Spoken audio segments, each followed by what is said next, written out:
selamat datang kembali di podcast yang pertama dan kemungkinan yang terakhir, Pejuang Pemerintahan. Nah, saya di sini sebagai host kalian, Muhammad Reski, dan saya sudah menghadirkan bintang tamu yang sangat luar biasa, yaitu rekan-rekan seperjuangan saya di ilmu pemerintahan, teman-teman. Nah, sebelum kita mulai, bisa tolong dulu perkenalkan nama kalian siapa ke para audiens. Saya Kadifusnya Putri, saya Dipan Iskandar. Saya Putra. Saya Octavianus, saya Febriansa. Oke, nah ini adalah 5 host yang sangat luar biasa ya guys ya. 5 orang ini yang telah saya pilih untuk ikut ke podcast saya yang terakhir ini. Nah, pada kali ini kita akan membahas tentang formulasi kebijakan publik. Nah, mungkin kalian penasaran apa sih formulasi kebijakan publik itu? Nah, kali ini kita akan ungkit-ungkit sedikit dan kita akan kulas habis-habisan, teman-teman. Nah, ini kan kita membahas tentang kebijakan publik nih, teman-teman. Formulasi kebijakan publik. Nah, saya mau tanya ke rekan-rekan sekalian dulu. Menurut kalian apa sih formulasi kebijakan publik? Terus pemahaman kalian aja deh. Oke, dari aku lah ya. Menurut aku, formulasi kebijakan publik itu proses merancang suatu solusi untuk permasalahan yang ada di masyarakat, dari pemerintah lah kebijakannya.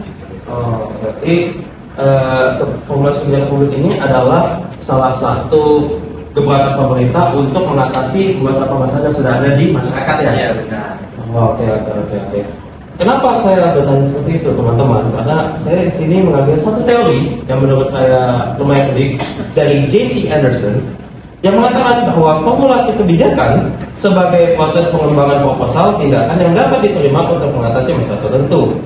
Nah, yang dimana artinya tahapan ini tidak hanya tentang merancang kebijakan secara logis dan rasional, tetapi juga mempertimbangkan faktor-faktor penerimaan publik, legitimasi politik, serta sumber daya tersedia. Nah, dari teori ini nih, menurut kalian gimana sih teori ini artiannya? Kalau dari yang aku tangkap dari teori James E. Anderson, kalau menurutku teori yang dikemukakan beliau ini sedikit mengartikan kalau kebijakan atau formulasi kebijakan publik itu tidak semena-mena tentang formalitas tentang kebijakan yang dibuat, tapi ada beberapa faktor-faktor yang harus dipertimbangkan juga seperti legitimasi politik dan juga sumber daya tersedia. Berarti tidak bisa langsung plug gitu ya, bisa langsung jadi gitu ya, ada prosesnya. Oke. Nah, saya mau ini dong tanya ke kalian. Jadi kan kita mau formulasi publik, nggak tahu lah mengenai teori itu apa segala macam. Saya mau tanya, kenapa sih kebijakan publik ini dibuat oleh pemerintah setempat atau pusat? Kenapa? Sedikit menanggapi, menurut pemahaman saya lah ya, kalau kebijakan publik itu merupakan suatu fondasi. Nah, ketika suatu fondasi ini di awalnya saja sudah hancur, sudah tidak benar, apalagi ke depannya. Itu dari pendapat saya. Berarti ini tuh sebagai pilar penyokong ya? Iya. Menurut Febri ya? Ya, mungkin dari teman-teman yang lain ada yang mau ditambahkan? Sedikit menambahkan, formulasi kebijakan publik ini diperlukan menurut aku sama kurang lebih seperti yang Mahfud dikatakan tadi, cuman sedikit menambahkan kalau formulasi kebijakan publik ini berperan sebagai petunjuk arah di mana nanti pemerintah akan menjalankan tugasnya. Jadi formulasi ini sebagai GPS atau mata angin. Oke, kurang lebih angin ya. Jadi supaya pemerintah itu tidak semena-mena, tidak kemana-mana jalannya ya. Oke. Nah, tadi kan kita sudah bahas barusan mengapa ini formulasi kebijakan ini diperlukan oleh Pak Febri tadi ya sama Kang setempat. Nah, saya mau tanya dong, ini kan kebijakan publik ini pasti dibuat ya. Nah, di mana sih lokasinya itu dibuatnya? Apakah di kantor tertentu atau bisa dimanapun? Menurut kalian bagaimana?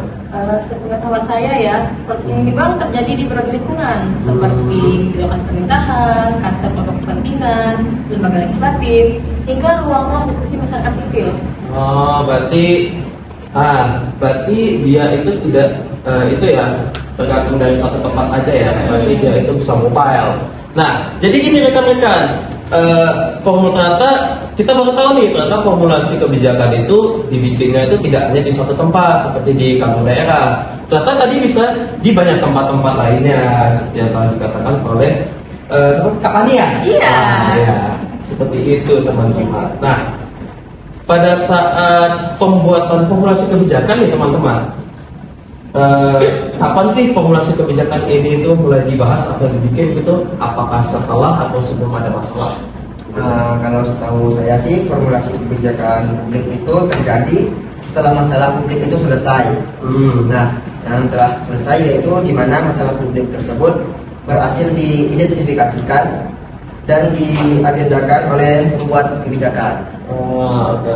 Berarti yang saya dapatkan ini kebijakan publik ini dibahas ini setelah telah diidentifikasinya suatu masalah ya. Ya. Jadi tidak bisa asal-asalan bikin. Karena kan kalau misalnya asal-asalan bikin kan siapa tahu kan malah melenceng begitu teman-teman. Nah, siapa sih si pembuat kebijakan publik ini? Apa masyarakat bisa ikut ataukah hanya orang tertentu teman-teman? Setahu saya formulator kebijakan publik itu yang pertama ada badan peneliti di tingkat universitas yang berperan memberikan data dan hasil penelitian sebagai dasar kebijakan. Yang kedua ada eksekutif yang berperan dalam menyusun sekaligus menjalankan kebijakan. Ketiga ada legislatif yang berfungsi membahas, menyetujui dan mewakili aspirasi masyarakat dalam kebijakan.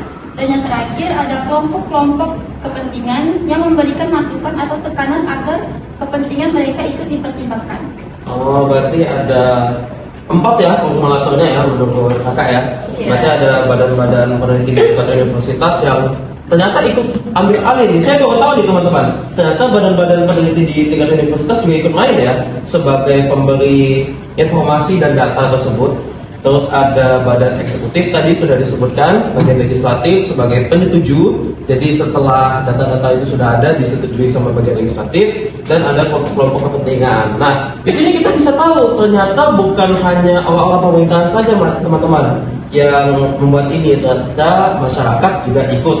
Tadi ada kelompok kepentingan sama badan-badan peneliti. Nah, setelah dari formulator ini saya mau tanya, kan kita sudah tahu nih, pasti formulasi kebijakan ini kan dibikin ya teman-teman ya. Nah, saya mau tadi kan kalau sudah bahas ya tentang formulator siapa saja yang membuat kebijakan publik ini. Nah, saya mau tanya dong, gimana sih, apa aja sih tahapan-tahapan dalam pembuatan proses formulasi kebijakan publik ini teman-teman? Mengenai tahapan ya, untuk tahapan ini ada tahap mengidentifikasi masalah publik. Yang dimana tahapan ini bertujuan menemukan dan menetapkan masalah utama yang dimana ini berdasarkan data yang valid.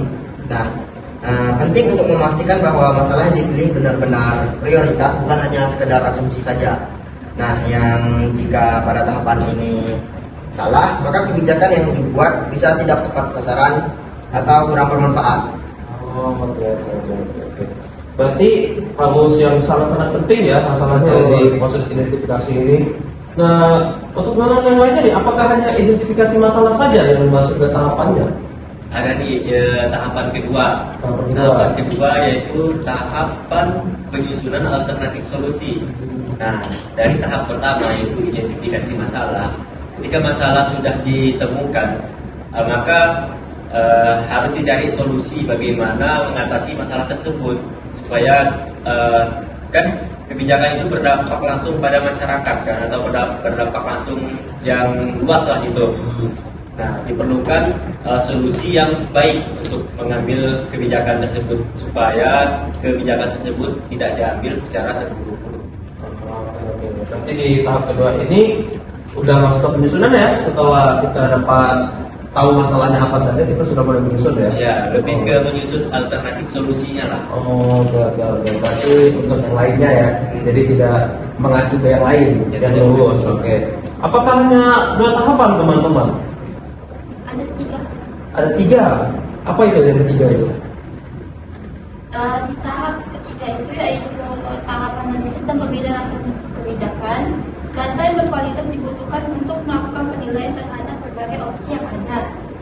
Metode analisis yang dipakai seperti cost benefit analysis, risk assessment, maupun stakeholder analysis itu tidak dapat dijalankan dengan baik jika data dibutuhkan tidak tersedia atau sulit diakses. Oke. Berarti ada 3 tahapan ya teman-teman ya. Iya. Ada tahap identifikasi, penyusunan, sama tahap analisis dan pemilihan. Nah, gini teman-teman, di bagusnya podcast saya ini, yang pertama dan terakhir ini, kita akan belajar bersama-sama bagaimana hal-hal ini terjadi. Nah, kita kan sudah bahas nih mengenai formulator, apa itu formulasi kebijakan dan lain-lain. Nah, saya mau tanya dong, ada nggak sih contohnya di dunia nyata gitu? Nah, nih, kan dari tadi kita bahasnya formal terus nih kita kan. Ya, formal terus ya. Kebetulan contoh yang saya pikirkan itu kembali ke pribadi masing-masing kita. Ini sekarang saya mau nanya, Abang Hos asal dari mana? Saya dari Singkawang saya. Di Singkawang ada pariwisata alam yang bisa dijual nggak? Di Singkawang pantainya sih. Pantainya? Ya, Banyak ya? lumayan. Ya. Kalau kakak Fani asalnya dari mana? Apa? Dari Ketapang. Kira-kira ada pariwisata yang bisa dijual? Pantai? Pantai apa tuh? Pantai itu ada pantai Pasir Putih, banyak pantai-pantai. Oke, saya cukupin sampai di situ dulu sementara. Nah, contoh yang bisa kita ambil itu dari kebijakan pemerintah daerah terkait Ripda Kalbar, RIPPDA. Nah, Ripda Kalbar ini peraturan daerah Provinsi Kalimantan Barat nomor 3 tahun 2018 tentang rencana induk pembangunan pariwisata daerah atau Riparda tahun 2017 sampai dengan tahun 2023. Merupakan sebuah dokumen kebijakan strategis yang disusun sebagai pedoman utama dalam mengutamakan pembangunan sektor pariwisata di daerah dalam jangka panjang. Nah, jadi yang tadi disebutkan oleh abang dan kakak sekalian itu masih berkaitan di contoh kita. Oke. Dari formulasi kebijakan itu dimulai nih kebijakan yang diambil yaitu kebijakan pariwisata daerah di Parda Kalbar. Itu masuk contohnya dari pantai yang di Singkawang banyak ya bang ya? Ya, banyak. Apa tuh contohnya? Ada pantai Mas Panjang, pantai Kura-Kura, pantai gratis. Ya, namanya pantai gratis. Kalian bisa datang aja gratis kok. Dan Nih. lain sebagainya. Terkait pantai, itu kan sebelum dijadikan tempat pariwisata itu sekedar dengan laut dan pasir doang kan? Iya. Itu kalau dari jual kan sayang kok. Ah, ya. Dengan dijadikan tempat pariwisata, selain bisa menyokong perekonomian sekitar, itu juga bisa menjadi ciri khas atau ikonik tempat itu. Oh ya, Kayak betul juga. Tadi nggak mau nonton ya? Ya, kayak dari Singkawang kan ada pasir panjang, pantai gratis, pantai samudra, mungkin kan. Kalau di Ketapang tadi ada pantai pasir putih, ya. Nah, Itu contoh. Oke, teman-teman, kita sudah sampai ke penghujung pengacara. Kita sudah banyak sekali berbicara tentang formulasi kebijakan publik, bagaimana cara pembuatannya, serta formulatornya. Dan tadi ada 2 contoh yang sangat luar biasa sekali. Nah, tepuk tangan dulu dong semuanya. Oke, cukup sekian dari saya, host podcast kali ini. Ini akan jadi podcast pertama dan terakhir saya. Saya akhiri. Wassalamualaikum warahmatullahi wabarakatuh. Salam. Terima kasih. Terima kasih. Terima kasih.